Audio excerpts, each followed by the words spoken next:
for us to be able to share that amongst our community and amongst other communities as well. So really excited to be here and excited to talk on building a positive team culture. So I think it's, as Ian talked a little bit of my background, I feel like team culture is something that I have learned to develop over my time.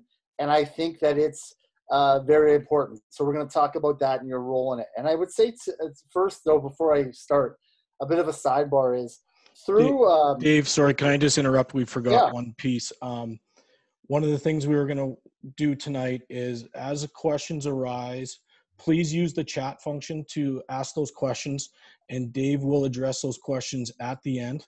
And if you'd like a follow-up of the answer of your question, or if it spurs something else, we can have some dialogue at that point.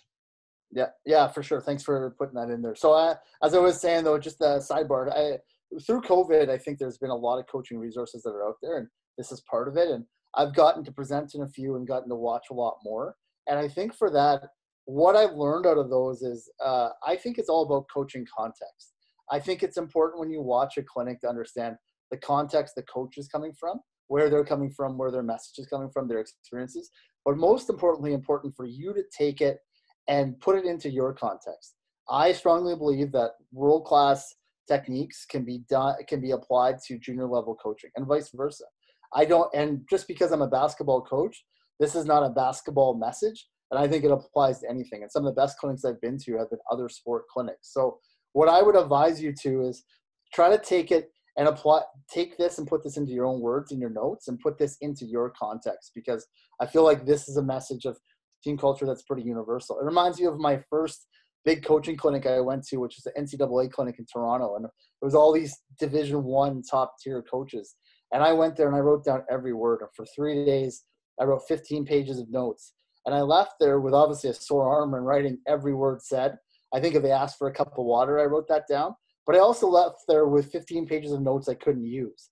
And why that was I wrote it down as writing down everything they were saying, but not really understanding it. I wrote it in their words. And for them, it worked. But for me, it didn't. And I learned my lesson out of that. So I would say out of tonight, I think an important step for it, and any clinic you're in, try to imagine this in your own clinic. So I would say take a pen and piece of paper, write down your notes, but write them down as they apply to you, not so much as they apply to me. I'm going to share my experiences and ideas, but I think you can personalize this and get a lot out of it that way. So it all starts with culture. Culture is everywhere. And if you ever watch a coaching press conference, when a coach joins a team, they talk about culture. Why does everybody talk about it? Because it's important, and it's everywhere. It's a business. There's podcasts, books, speakers. You hear about it everywhere because it has its importance to successful teams. And I think it's important to understand that it's going to look different in places. The cultures are going to look different, but the importance is still there. And it all starts with the simple question is, what is your definition of culture? I think, and I want you guys just talked about writing things down. Write down your answers. There's no wrong answer in this, but I think it's important for you to have a clear idea of what culture is. This is my answer. This doesn't have to be yours, but mine is, I've always liked this. Culture is how you think, act, and interact. Basically, I think the definition is linked to the thoughts, what you do, and what you do with others. I think that encapsulates everything in a team setting and really encapsulates a culture. I've always heard from other coaches that you should be able to walk into a gym and the first 5-10 minutes to be around a team should be able to see what's important to them and what their culture is, what they stand for. And I think that's true. If you think about it in practices or places you've been in, you get a good sense of it. And I think that's important to know that, because if people are coming into your culture, is it representing what you want? One of the best things I heard was that I would always talk to coaches about culture, and they would say, well, I don't really think I have culture. Well, the answer is this: good or bad, you have a culture. Even though you may not recognize it right now and you don't think it's there, there's something there. Even a bad culture is culture, right? And I think that's important to remember, is that there is always a culture with your team. What your role is to identify it and guide it and build it. And I think that's what I really want to get to today, is that I feel like culture is enhanced by purposeful planning. I think it has to have a blueprint, a direction, and it has to come from leadership, which is you, and it has to come with your vision attached to it. I really think, so what I want to share with you today is not just culture, but your role in culture, because I think you have to take responsibility and realize that you're the big influence in where this culture starts and where it goes. So I know a thing we've all done in quarantine is we've all watched a million movies and a million TV shows from 4 years ago. And the worst thing possible are spoilers. When someone tells you how the series is going to end before it happens. I am going to give you a spoiler in my presentation. This is going to be my last slide in my presentation. But I wanted to start with it and show it to you because I think these 3 takeaways are the keys of everything that I'm going to talk about. And I'm going to revisit them, but I wanted to hit on them early. And I think the points here where culture starts with leadership from the top down is so important for success. I believe culture is what keeps the team working towards its process goals, regardless of outcome, and it's built through consistency, trust, and communication. We're going to come back to those, but I just want to give you a sense to see where we're going and give you the roadmap of where we're headed, but I think there's so much importance in those 3 points. So it all starts with understanding who you are. If you want to have a clear vision, as a coach, you have to have a good idea of who you are and what you represent. And I think you have to understand what's important to you and what you stand for. And a thing you're going to hear me talk a lot about is what is your why? And why do you lead and coach? Why is it important to you? Essentially, we're going to talk about your purpose. So who you are and what you stand for. This is going to become rooted from your values and your coaching philosophy. There's a great philosophical equation in the Canada basketball where they say your who plus your what equals your why plus your how. So I'll say that again. The who plus your what equals your why plus your how. So who you are and what you are really will dictate where you're going to go and how you're going to get there. And I think it's all understanding who you are and what drives you. So for me, my coaching story is a little bit unorthodox. I was a bad high school player on an even worse high school team, but I was someone who just loved the game. I just discovered it and loved it. I played for a coach who was a legend 20 years before I was there. By the time I got there, he was a guy who just didn't care. And it was tough for someone who wanted to learn so much about basketball to be in a culture where learning wasn't really a priority and enjoying the game wasn't something that we were set up for. So what that did was it motivated me to learn more about the game, but then motivated me to get into coaching to say, how am I going to prevent that from happening? So sometimes coaches will come on here and tell you about all their successes. I'm going to tell you really my motivation. I've coached for 15 years has come from sort of a failure, but I think it's important that I understand what I'm trying to achieve based on where I'm coming from. And as I've continued to coach young women through Team Alberta, college, university level, I've learned how powerful, and in all athletes, how powerful trust, communications, and relationships is. And I really think that's what it's about for me. And I think it's, again, understanding my why. Those things are important to me. And I think one thing I like to do too is when I look at leadership, I love to study why good programs have consistent excellence. I think it's easy in today's culture to hate teams that are successful. Everybody hates on the Warriors, the Patriots, LeBron. Oh, they always win. I want someone else to win. But I think it's great to go in and why do they have success and dig it back. And you'll see your flash in the pans in your organizations or businesses or things in the real world that'll pop up. But what stays good consistently? I love looking into those cultures. And what I've always found is those successful groups, they have solid leadership and they have a clear plan and a good idea of who they are. They know where they're going and leadership drives them there. You cannot find, and I challenge you to email me if you find it, a consistently excellent organization with bad leadership and no direction. It just doesn't happen. So that's what's so important and part of understanding who you are. The other piece of it is, I think, and in prepping for this, I've been listening to some podcasts, and one of the podcasts I really enjoy, a coaching one, is called Flying Coach, and it's Steve Kerr of the Golden State Warriors and Pete Carroll of the Seahawks. I'm a Seahawks fan, so I'm biased, but they have a coaching podcast, and they had author Brene Brown on, and she talked about a characteristic in this kind of understanding who you are theme of vulnerability. And I felt like that's a word in my young coaching career I would have pushed away. I would have said, I don't need to be vulnerable. I don't want to share who I am. But when you think about it, and she talked about it, it takes it's very courageous to show. And someone being vulnerable, it produces all the things we want. Trust, communication, relationships. It all comes from somebody putting their guard down and opening and letting someone in and sharing a bit of themselves. And I think she had a great line that I loved. She said, vulnerability is the first thing people look for, but the last thing people show. So it's the first thing when you're going to establish a relationship with someone, you're going to see if they're going to let you in and share with you and connect with you. But when you're meeting somebody for the first time, you're not just going to go, hey, here I am. I'm an open book. So I think vulnerability is something that I've been learning over my time. But again, another piece of understanding who I am. And all of this will build to establishing values and philosophy going forward. And that's where we get here. So I think the most important shift in my thinking as a coach has been understanding my values and my philosophy clear. And so when I think of values, and I'll give you the homework of, basically do it this way. Write as many words as you can that you would want to describe you as a coach. If somebody was sitting here and they had to write down words that would describe you or what you stand for as a coach, what would those words be? And put them down on a piece of paper and write until you run out of ideas. Then look at this and say, what's important to me? And I did that for myself, and words that jumped off the page started to become themes of, okay, this is what I stand for. And for me, these are mine. They don't have to be yours, but I wanted to share mine. Mine are that establishing relationships, doing everything with integrity, celebrating success, and empowering athletes.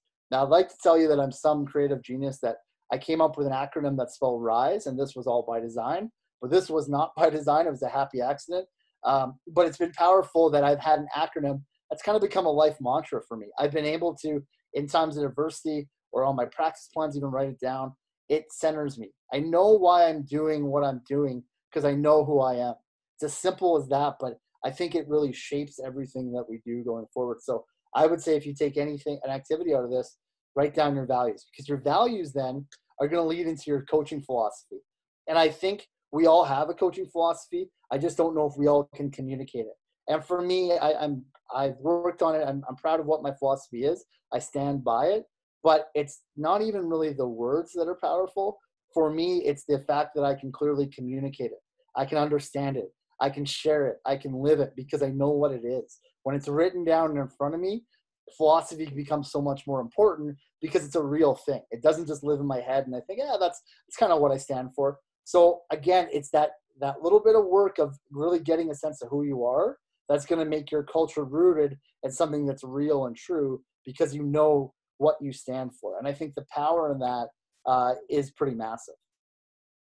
So we talked already about knowing your why. So I feel like if you have your philosophy and values set, you know your why. Now, to get people to get on board with it, you need to share it. You need to have everyone in your organization understand what your purpose is so that it can become a united purpose. It's going to build trust and consistency. It's going to create culture. And I think you always ask yourself, like, why don't your athletes know your why? Why don't we share these with the athletes? When I started coaching, I just thought I had to keep it to myself. I had to have some sort of image of myself that I couldn't let people in. But why not share your philosophy and values? Think about your own self. You're more likely to follow somebody if you know why they're doing what they're doing. So it's the same thing with athletes. And again, I think even with youth athletes or the age group that I work with, I don't think it matters because I just think that clear direction always helps people be a part of it. The other question for you then is understand, why is culture important to you? So if you ask yourself that and maybe jot that down as well, why is culture important? For me, it's because it unifies the group, provides clear direction for the members, and it's going to allow confidence and trust to grow within the team. It's going to give us direction and purpose is essentially what I'm saying in that. And again, like my coaching started not out of a great experience. The first time that, and I'll be honest, the first time that I really thought about culture strongly is when it failed. And I think as coaches, we have to start getting more proactive and less reactive. Why wait until something falls apart to start working on it? Why not start to get a clear view of it now and really understand while it's working or why you're about to do it? I think there's power in planning that approach. So we talk about when you have your culture, you're going to have people understanding roles. And I think I want you to think back to your own personal experiences, whether in the real world, in relationships, in coaching. Think of a time that you had role clarity. How did it make you feel? And just think about that as I talk. But just describe that feeling. Because that feeling is why role clarity and role acceptance is so important to a strong culture. When I think of times where I really knew my role, I think when I write down things that I felt inspired. I felt like I cared more. I felt like I belonged. There was importance. I was motivated because I was bought into a bigger purpose, and it felt great. And that's why role clarity becomes so important, because it's understanding sort of the why. And I think there's two things with roles. There's roles and there's role acceptance. And role acceptance is just as important. But people need to understand why accepting the role is important and what the benefit is and how that's going to feel. That's going to make buying into roles a lot easier when you have a sense of why I should buy into it. Something we talk about a ton with teams that I coach is leadership and followership, and that follows the same part of it. You want leadership. You want leadership in your team. That's going to be, we already said, an important part of a good culture. But I think my view of leadership is that there's different times for different leaders. I feel like everyone has skills, and I think sometimes on team environments or group environments, some people are better suited for some situations. And in that setting, I want those people to lead. So some people are better leaders vocally. So I want them to work towards that. Some are better leaders by example. I want them to step up in those moments. On the court, off the court, whatever the setting is, I think it's important that they understand that leadership isn't a one-size-fits-all. You don't have to lead a certain way or always do it the same way. I think it can be more true to who you are. And that gives you more authentic leadership and more buy-in. But I think what athletes have to understand is if you're not choosing to be a leader and that's not your role, then you have to choose to be a follower. And a lot of times athletes think of followership as almost as a weakness, but it's not. It's being a good teammate. It's being a healthy member of the culture.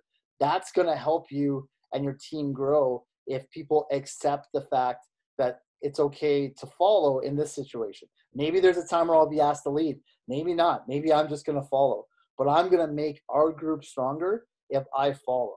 Think of it that we're moving in a direction. And you can decide to be the front of the pack or the back of the pack at times, but regardless, you're going to stick with the pack. The one thing the athlete can't do is the athlete can't choose to do nothing. And that's the thing that kills your culture, is the athlete that says, well, I don't want to follow, but I don't want to lead. I'll just complain or I'll just stay in this spot. We're going to leave those people behind. And I think that's what, you have to try to get your athletes to understand is that they're making the choice, but they have the power to make the choice to understand their roles clearly. So now that you kind of establish it and you know it, now you're going to grow it. And like anything, it's going to take a bit of time to grow your culture. And for me, I think I've always boiled it down to these three things over my time that will really grow your athletes, maybe into a family or into a really close group. And I think for me, they're common sense, but there's so much importance in them. And I think the first one is pretty simple. Treat each athlete like you and they love to be there. Put in the energy that you want to get out. If you want a positive environment, put in positive energy. If you want a focused environment, then show your focus. Put in the energy to your culture that you want to pull back. You are the leader that sets the tone. There are days when I'm grumpy coming into the gym. Guess what? Those practices probably aren't going to be great because I'm going to set the tone for it. Just like how we handle people. If I handle them with positivity, there's a better chance for positivity to be reflected in my culture. And I think you have to realize the power that you have there. One thing I had to learn as a young coach was allow fun. It's okay. Fun almost seemed like a bad F word you weren't allowed to say. Let things be fun. Celebrate successes. Have positive energy in your culture. It's way more fun to be a part of something where people like to be there than where people don't like to be there. We can all think of work situations like that, I'm sure. So as simple as that is, it's an important one we can't forget. The next one is accountability. So I think it's important to understand what is very important to you. And that's what I call our non-negotiables. What are those things that you want your program to stand for? And they are going to be your most important thing. What are you going to kind of plant your flag on? And I think it's important for you to understand what those can be. I believe that there should be some flexibility in accountability because I always believe in treating a team fairly but not equally. And I think you can have flexibility in some other areas, but I think there's got to be these core non-negotiables of what's important to you.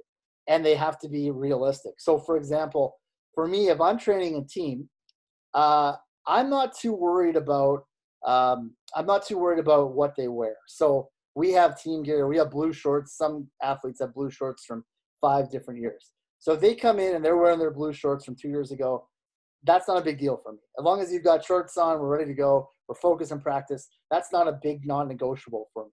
But I've been with a coach who, we were on a bus, and one of the girls had a different water bottle, so didn't have her team water bottle. We turned our bus around, went back to our hotel and grabbed it. Really believe strongly in, whenever we were out, we were matching to a T. Now, neither one is right or wrong. She believed in uniformity. She believed she was trying to send a message. Her non-negotiable was, we have to have a consistency in everything we do. We're a unified group, and this is something that's so important to me, and water bottles and team gear are a measure of that. For me, I'm not saying that I don't want those messages, but my focus is going to go somewhere else. My non-negotiable might be respect. And for me, being on time is a sign of respect. If you're late, that's something that I don't put up with. I might put up with the wrong blue shorts. I'm not going to put up with you being 3 minutes late every day for our meeting. Again, it's different on everybody else, but regardless, you know what's important to you. And when they become your non-negotiables, they become consistent. So now your athletes can learn them and understand what's important, and they'll understand why they're important. And I think that's an important thing to establish. And the last one is common sense, but it's so important, and it's building trust with athletes. And this is going to take time. This is going to take consistency, and this is going to take proof at every level and every relationship. That's what it takes to build trust. And I think where you can start to build trust is checking in with the athletes, getting to know them as people. I think that's always an important one. I try to check in with my athletes every day. When we get on the court, we usually have 10 minutes before we play or before we start. I'll go in and check in how the day was, how school was, just something to show that, hey, I care about you as a person as well as a member of this team. It's something that's simple and easy for me. But again, as I do it every day, it's going to build their trust. Now, if there's a day where I don't talk to somebody, it's funny how many times that comes back as, oh, coach must be mad at me, because it's the consistency. They want to see the proof of it. They want to know that it's happening. And sometimes I might just miss somebody, or we just ran out of time to say hello to everybody. But it's those actions carry a lot of weight, and you have to be aware of that. And again, it's that treating them fair but not equally all the time. And then I think the other thing that really builds or can break trust, I think, is building an environment where it's okay to try and fail, especially if you're coaching youth. But I think any level. We want athletes to take risks to be their best. We want athletes to try to strive to be their very best. They're going to make mistakes along the way. If you build a culture where we freak out on mistakes, or we punish mistakes, or we don't accept them, it's going to build fear to try. And at the youth level, that's such a powerful one. When I started coaching, I used to punish kids for air balls. I would say you have to do 10 push-ups for every air ball. Now, I think of it now, I should have been fired, because it makes no sense. Why did I do it? Because my bad high school coach did it, and I did it that way. But when you think of it, okay, if a kid's shooting an air ball and he's 14 and he's done about 50 push-ups, now he can't lift the ball at the rim, what's going to happen? Air balls. And what's going to happen in practice? Push-up practice. But it's these things where now they're scared to take shots out of their range, because I don't want to do push-ups. So I don't want to take this shot, so I'll just pass it. It builds the culture you don't want it to have. So I think that's something of build a culture where it's okay to fail. And I think, remember, you can be human as a coach. It's okay to admit mistakes. Go in and say, yeah, guys, I made a mistake on that call, or that wasn't, that didn't work the way I wanted it to. That builds some trust in the fact that you're human and that you can relate to your players. I think you also have to be confident enough in yourself to allow your athletes to disagree or have an opinion or to question. Again, as a young coach, I used to hate zone offense day in basketball, because it would be, well, what if this and what if this? And I would just say, no questions, we're moving on. But be confident enough, because questions, again, we want them to learn more. We want them to push themselves. That's how they're going to do it, through question asking. So again, build a culture where it's okay for them to have a voice. That's what they're going to feel like they're part of it, if they're allowed to be a part of it. And I think the biggest thing is just don't try to be something you're not. When I first started, I thought I had to be some iron fist coach, but it's not really how I wanted to run things. So I ran it my way. But I know some coaches that have been very successful that run a very tight ship, because that's who they are. And again, I don't think I can stress that enough. Be true to yourself as a leader into your culture. So buy-in, that is the word we hear a ton. And we always talk about it. Oh, they're just not bought in. They're just not buying in. But I think we have to understand of what is buy-in. What does it mean? And for me, it means that each and every player is fully committed to your style of play, to your philosophy of team, and to the idea that they're playing for each other. I think and they're focusing on the process and success. But buy-in, it can look different. People can be bought in different ways. But what are they buying into? They have to buy into you as a leader. They have to buy into the system, so how things are working, and they have to buy into the cause, so buy into the purpose of why we're doing what we're doing. And I think once you understand that, you can see it clearer of what buy-in is. And I think also we need to sometimes set the table for athletes to buy into something. So I'm sure, again, during quarantine, we all watched, or a lot of you watched The Last Dance, which was the Bulls documentary on Netflix. And what I liked about that was, so Phil Jackson going into his last year, they set a theme for the team. And they said, this is our last chance together. We're going to call it The Last Dance. And they kind of embraced it. They put it on their binders. They talked about it a lot. They said, this is it. We're going to enjoy this. We know this is going to be the end. We're going to enjoy it. What they did with that, though, they set a mood. They set a theme. They set a tone for the whole culture to say, okay, it's the last dance. It's our last time to play together, but let's really enjoy this. Let's go with this. Like, this is good. Okay, it's ending. It's sad, but man, this is going to be fun to play with you guys. Be fun to go win a championship. Use analogies, use themes, be creative. And I know that there's some great creative coaches around that can come up with these ideas, but it's okay to maybe sell your team on something. Get them to buy in something bigger than just another league game on a Wednesday night. Get them to kind of buy into a bigger picture. I think the other important thing with buy-in is ask your athletes what buying in means, and then ask them, what does it look like? I think it's always, the athletes can always kind of give you a generic definition, but tell them to give you an example of what a bought-in athlete would look like on this team and what an athlete not bought in would look like. And it paints a picture for them and all their teammates to say, okay, when Jimmy doesn't say horns, when we put our hands in for 2-3 horns, that means he's not bought in. Or when this guy is out there high-fiving everybody, he's showing that he's bought into it. Use your athletes' own words, because that's a way that they'll relate to the theme easier. So we talked a lot about it, but now ultimately ask yourself this, and answer these 3 questions to yourself. What does good culture look like? What does bad culture look like? How would an outside person describe your culture when around it? I bet you, as a pessimistic coach, like everybody is, your bad culture column is going to be a lot easier to identify. But I think you need to be able to recognize what these things look like so you can find them. Because I think celebrating successes and identifying successes is a big part of keeping a positive culture. So the good culture one is always a good one, again, to ask your athletes. I love asking my athletes these things, and they'll come back and they'll say, oh, we played this team last week, and you could tell this team didn't get along and they didn't like each other and whatever.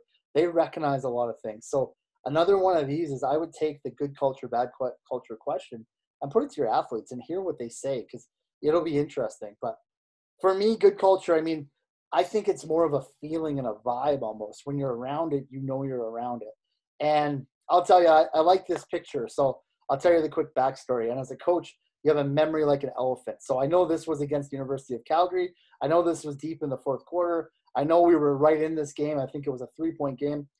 Number 10 missed the layup. And as you can see, the guy in the gray in the back, I won't name the head coach, but he's probably saying a curse word to himself because number 10 was wide open, missed a wide open layup. But what I love about the power of this picture is something that the guy in the head coach in the gray didn't recognize, is that we missed a big basket. And what you can't see is number 10 is smiling. And number 3 over here is patting her on the back saying, hey, it's okay, you'll get the next one, with a smile on her face. Those are those little things. I can tell you all day about how to script culture, but that moment of like, hey, no worries about it, you got this, you're okay, that's what good culture looks like. And something, ignore the cursing coach in the background. I think these are the little celebrations of success we have to have. Now, bad culture for me, like I said, I can come up with a list of a lot of them, but I think the common theme that you'll see in your list of bad culture always comes from fractured communication.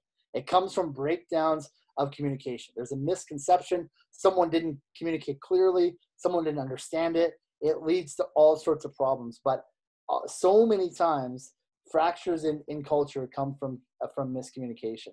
And you see it come in different parts of it. You see it in fractured leadership. You can see where sometimes, the leadership isn't aligned with the coaching staff, or the leadership's not aligned with the playing group, or all the different relationships. You see it a lot in entitlement, where players expect things from the culture. Well, I'm a fourth year, I deserve this. I'm a senior in high school, I deserve this. And they're missing the bigger purpose because there's not being communication about what being part of the culture looks like. And I think that's important to take away, is that you have to always be aware of that. One of the most important things, though, that I've learned is that I really believe strongly that your culture needs to allow for your team to have a personality and to live within that, in your culture. Let them be who they are and embrace that. In my position, I get to pick the 12 best players, invite them to the university, and they get to be my team. Unfortunately, you that coach high school or junior high, you don't get that choice of selection. But ultimately, you pull people in that are going to be different.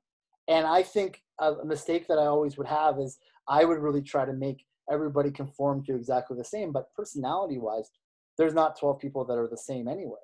So I started to think about autonomy. And autonomy for me means that essentially I want to have my athletes motivated to do the individual work on their own when nobody's there to motivate them. They're pushing themselves through individually, but it always ties to the team's bigger purpose. It's part of the bigger plan. So I'll give you an example. For academics, a lot of times universities, teams will have study halls, and they'll have their whole team come in and they'll spend time and they'll work through their academics at the same time, and they'll have a group study hall. For myself, I don't have team study halls because I think that when I came into this team, I had some outstanding academic students, talking close to 4.0, some great GPAs. And when I asked them about their study habits, I had one that was close to a 4.0. She did everything 7 days, 10 days in advance. She had things done for weeks ahead. I talked to the other girl that close to a 4.0. She did them 4 a.m. the day of they were due. They're very different in their habits. So what I decided was, okay, academic excellence is still a big part of our culture and who we are, and it's what we want to do. But I'm going to give you the trust in you that you can go study till 4 a.m. You can do this a week ahead of time, as long as our goals are getting us to where we want to get to. And the work getting done is going to lead to the bigger picture. I think that's important. Now, again, I work with young adults, but I just think of myself. When I'm in a group setting, I want the chance to sort of be myself. But if I understand the purpose, then I'll buy into it. And that's what we've been talking about. And I think you also have to let your team have that personality that I talked about. So my team, the last couple of years, has been a pretty fun group. I've been able to coach them, some of them since they were 14 and 15 in various settings. So I've had a good relationship with them. But, honestly, they're a pretty goofy group. We have giggle parties. It seems like everybody's laughing all the time. And there's a lot of fun that happens. But I think what's been trained is they know that I'll accept the fun, and they'll know that I accept things being loose. But when it comes to train, we're a very competitive team. And the competition has to stay high. And if we lose that, I'm there to remind them / yell at them, but I'm there to get them back on track. And I think it's important because I've started to find with my team, they're a team that they're comfortable when they're a little bit looser. So if I went into a pregame and I just pile on to them that this is the most important game of their lives, they panic. They didn't do well with it. But I think of one of our biggest playoff games a year ago, where it's a single elimination, do or die against a tough opponent, the semifinal of the league. And, I'm nervous on the sidelines, and I look down, and my star player, my league all-star, an important part to our culture, in the biggest game where everybody's going to be keying on her, she is in a full Beyonce dance routine. We're talking hair flips, we're talking spin moves, we're talking every lyric to a Beyonce song. Old me would have marched down there and said, get your head in the game, we got to get focused.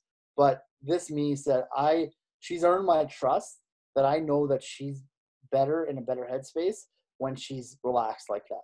So my culture is going to allow her to prepare how she needs to prepare, because I can trust her that she's going to be prepared. And of course, when the ball tips, she's one of the best players on the floor as far as focus. And that's just knowing your players. So I think of me squashing that out of the team, I'm going to spend more time fighting that than just saying, okay, embracing it, but directing that energy, putting it somewhere instead of trying to shove it in a different direction. And I think what that does is once they start that they can feel that they feel part of it, you start to strengthen the individual and will strengthen the core of the team. And I've always believed in that with team settings, is that I'm going to really try to help each individual be their best, but it's going to help to the strength of the core of the team because it's part of a bigger picture. If this grows ownership in them, they feel like they have a piece of it. Now it matters more. It means more. And this starts to build. This was something neat for us this year. We had a really great graduating class, and we started to talk about legacy, because now they're moving on. They were a part of this recent run of success we've had, but they want to see this continue, and I want to see it continue, and everyone part of the team does. So how does that happen? Well, it happens that they feel like they own part of it. Now they're going to make sure that the pieces are in place. They're going to mentor where they need to. They're going to leave that legacy behind. And this is how cultures last. Remember I said I like to study how teams stay consistently excellent. Legacy is what connects it. It's that pride in the people that were part of it. The people that are leaving it are still somewhat connected. And the next generation realizes, okay, I'm going to step up and continue that. And I know it's harder in high school because things change, or in club settings or youth settings, but there's still a way to get them to feel like a sense of belonging to something bigger and being part of the organization. And that's going to help them go forward. So it's an important concept to remember. So now that we grew it and we understand it, we have to develop it. And we have to find ways to grow it. And I think these are things that I would call culture enhancers. These are ways these are not, rituals and routines are important. They're not your culture, but they're going to enhance and enforce and remind of your culture. And I think there's some great things that happen. For example, I don't know if you can see it on webcam, but my hand will always form into this horn every time that we go our hands into our horn cheer. So when we do 2-3 horns, you'll see everybody on our team always put their hands into this form. I don't think I can physically make a fist anymore because of that. But it's been something that was there before me. It'll be something that'll be there after me. But it's a part of who we are, and it's part of our identity. Just reinforces the uniqueness of our team. I think of when we go out for meals. Sometimes these things happen organically. So we'll go out for a team meal. So 15, 16 people. And it just happened in our culture where we would wait for the food to arrive so everyone had their food before they started eating. And it wasn't something that I scripted or planned. It was happened through a few girls that would wait, and a few more would wait, and all of a sudden it became a thing. Now there are days where I'm hungry, I won't lie to you, where I just want to start eating, and we're waiting for the last lasagna to come out of the kitchen. But again, it kind of becomes a part of who we are. It shows respect for teammates and everything else. And those are those little things that you appreciate, and those are those good check-ins of healthy culture.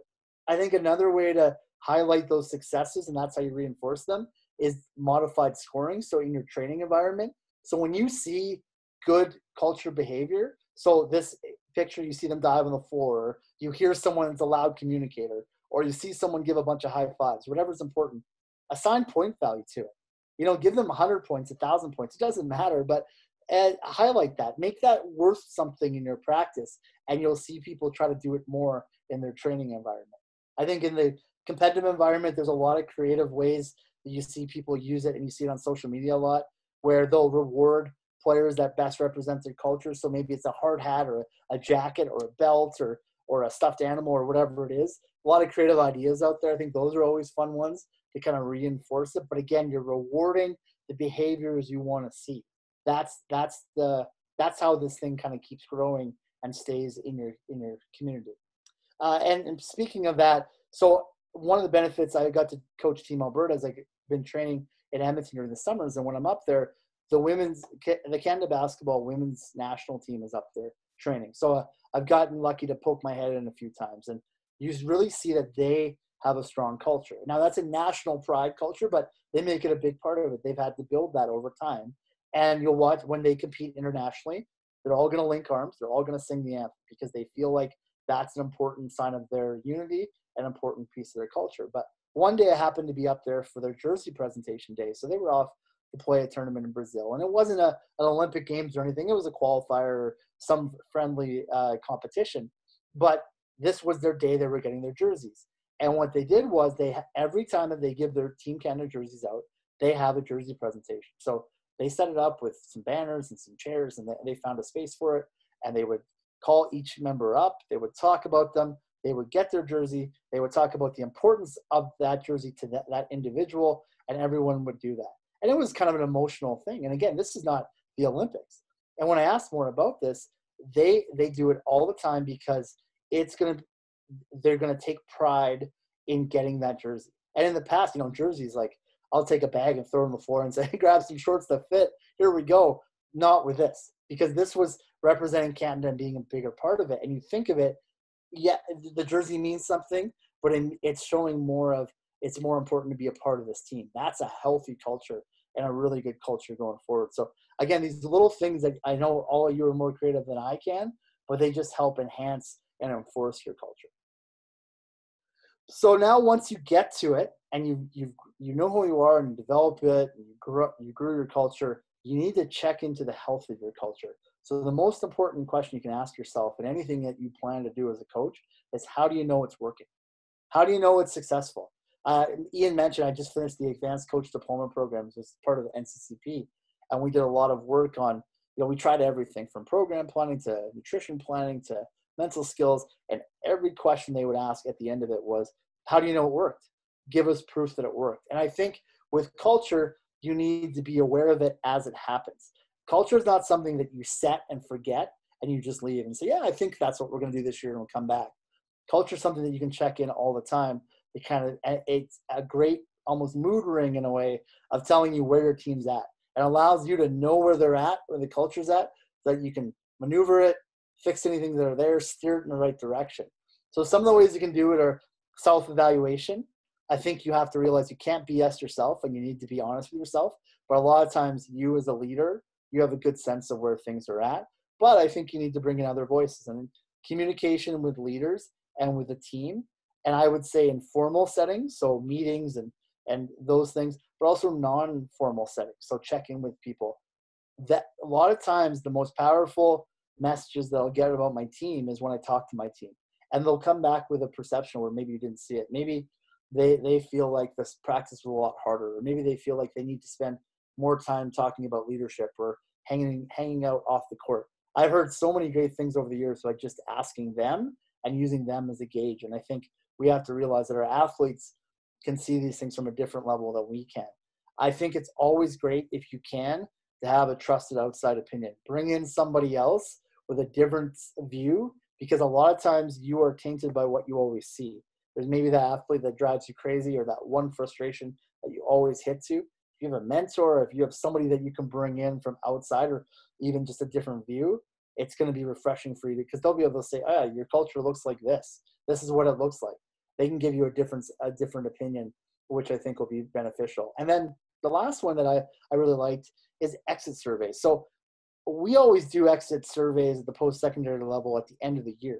You ask everybody how the year went, you get the information, and what's the first thing every coach says? Man, I wish I knew that a long time ago. And every time a culture breaks down, there's always that coach that says, if I only knew this beforehand. And you know that that's the case, because it's true. If you only knew back when these things were happening, you could fix them, but you always get this information at the end.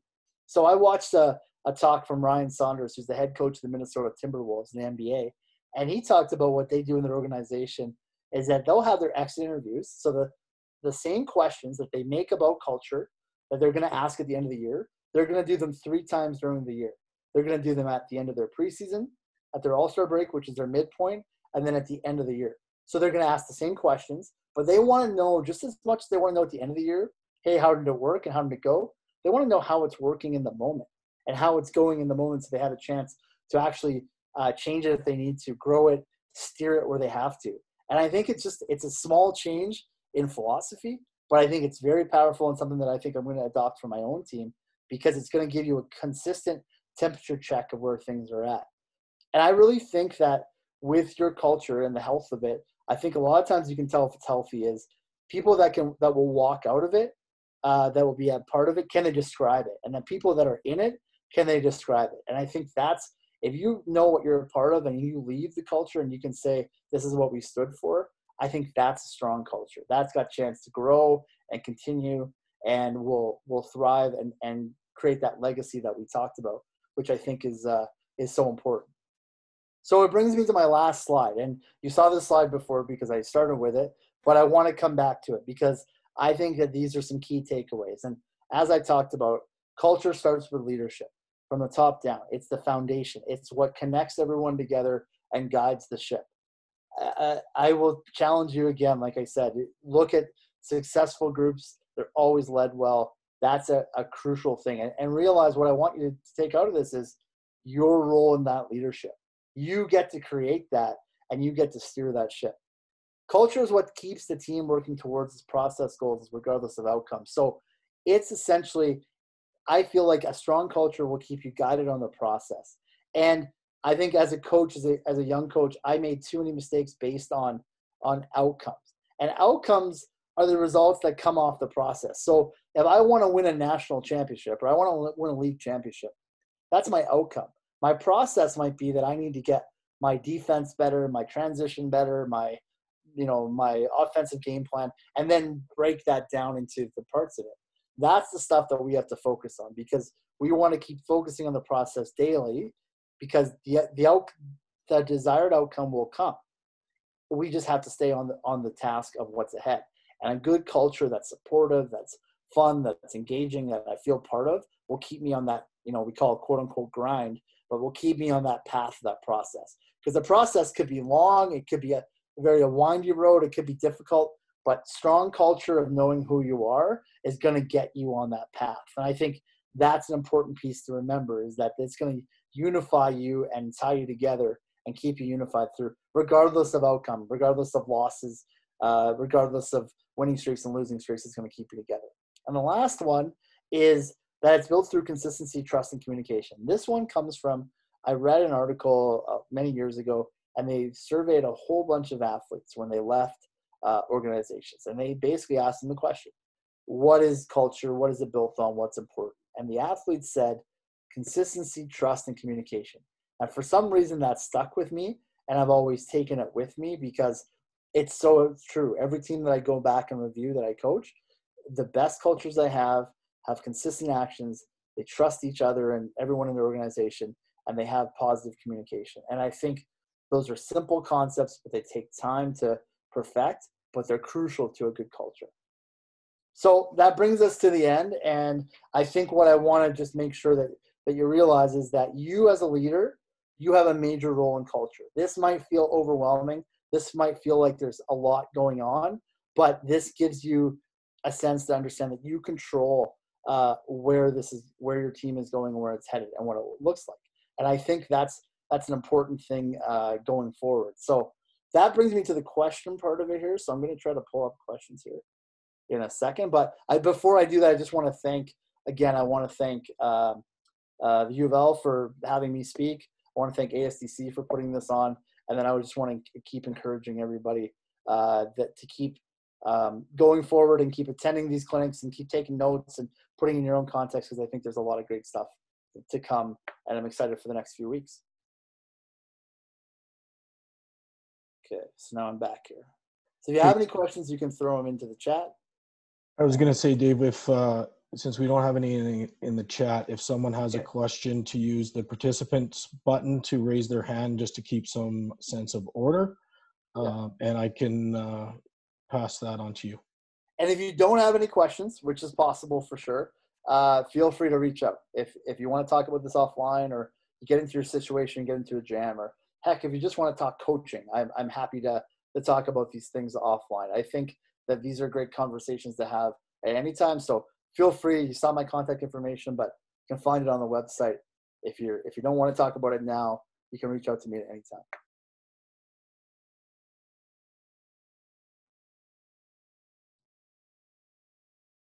Okay, we'll give it, and I appreciate that kind of words. We'll give it another minute or two, and then we can wrap it up again.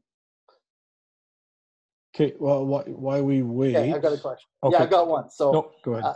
How will you utilize your legacy players moving forward with the culture you've developed? And I think that's a great one. And that's one that's new to our culture right now. I think we have a group that when I got here 5 years ago, parts of that team came in with me. My first day was their first day. So I've kind of got to grow with them through this whole thing. And I think it's so great now to see them go on the power that they're going to have to come back. Like even I've noticed in the off season, even just using their imagery or their names with new players coming in, it connects them right away to success in the program. And what maybe that they don't understand as graduated alumni now is that they represent success, and they're going to be a connection piece for people to come into. So I'm going to use them selfishly and try to have people that are leaving my program to stay connected to them, because it's going to help with just imagery and recruiting. But I think their power is just in what they've done. And I'm going to try to, I think what's important to build a legacy is tell their stories, to make sure that their stories are being told to the people that are now coming into the organization. So that's a great question. Okay, so another great question here that I got popped up is, how do you deal with those that are reluctant to buy in? And that's an interesting one. So I'll tell a very quick story, but I coached one of my most talented players that I've coached. I had the hardest job to get her to buy in. Just in her, she was a international player. Just her cultures and her beliefs, trust took a long time to get. It just was a tough. It didn't click right away. So when I talked about letting them be individuals, I made sure that everything she did was going to still relate to the big part of our team, but at times I had to keep strengthening the group. So many times in my coaching, I would focus on the one person that wasn't buying in and forgetting the 11 that were bought in. And I decided to keep putting in the effort to keep building these 11. And these 11 got close and really became a team, to where, if you think about it in a playground, everybody's over in one area, and the kid who's not buying in is now all of a sudden by themselves. There's nobody else around them to kind of, misery loves company. They're by themselves. Well, what happens to that kid? They start to walk over to the fun group. And that's kind of, in a quick way, kind of what happened with the culture, is that we're going to keep focusing on the strength and keep highlighting that. And if you choose to not be a part of it, it's going to be a long, miserable year for you. I'm not going to make it miserable, but you're not going to get the benefits out of what everyone else is, and almost showing them what they're missing out on. So that's been something that I think I've done over time. But don't punish the people that are bought in for the ones that aren't. Celebrate and push those ones that are looking to buy in. Okay, I don't think there's anything else, and we're kind of at our time. So I'll just do a quick thing before I give it back to Ian. But thanks again for everybody tuning in. I think it's awesome to have this. I think there's one more that just. One more? Okay, yes. Okay, so for many skills, an important tool for becoming proficient in any domain is to consider the 80-20 principle, meaning most success comes from a very select number of skill, strategies, behavior. If you could only do 3 things, what would they be? And that's a great one. So thinking about, if I could only do 3 things for a healthy culture, I think is what we're asking. I think it's establishing your identity, it's building leadership, and then it's creating a team identity with the group. So it's understanding who I am, putting in leadership, and the way leadership works to sort of with players and everybody, so that leadership has a structure, and then selling a bigger vision to the group. I think that really, those are the quick ways to do it, but I think that's what this boils down to, is buying into something. So that's my quick answer to that. That's a great question. Next one is, do you think character of a team and behavior is the same? Very interesting. I think for me personally, I think behavior is a lot more emotional. I think behavior can kind of come out of emotions, where I think character is more consistent, because it's more of who you are, and it's represented by your actions and your daily habits. So for me personally, I think that character is different than behavior, and you have to realize that behavior dictates character, or behavior will come out, but character will be what's there at the end of it. So I think it's important to know, especially if you're coaching youth, sometimes your emotions and your behavior will be different. When I do summer camps, there's a lot of behavior you have to deal with, but the character is still what you want to develop and grow and get people to buy into. Okay, again, I appreciate all the great feedback. And like I said, if there's anything I can do to help you in any of your setting, feel free to reach out and let me know at any time. And my last thing I'm going to wrap up with is, I would say to coaches, and I've got to do a few of these, stay positive. We all know our athletes are going to come back and play sports. All our athletes, I can speak from a guy who just talked to my athletes about an hour ago, anxiety is high. There's lots of unknowns with the crazy world we have. Stay positive and keep sharing that with you. And you guys as leaders are so important to all your teams you're connected with. So stay on that and continue to be positive. I think that's my words of wisdom to wrap up on. Thank you very much, Dave. Thanks to everybody for participating tonight. You know, it was a great first session. Just wanted to highlight what we're coming up next week. We will have 3-time national champion and former Canadian women's rugby head coach Neil Langevin presenting on how to foster athlete leadership in a team environment. Awesome. Great topic. Yeah. And pepper that guy with a lot of questions. He loves questions. So hit him with a lot of those.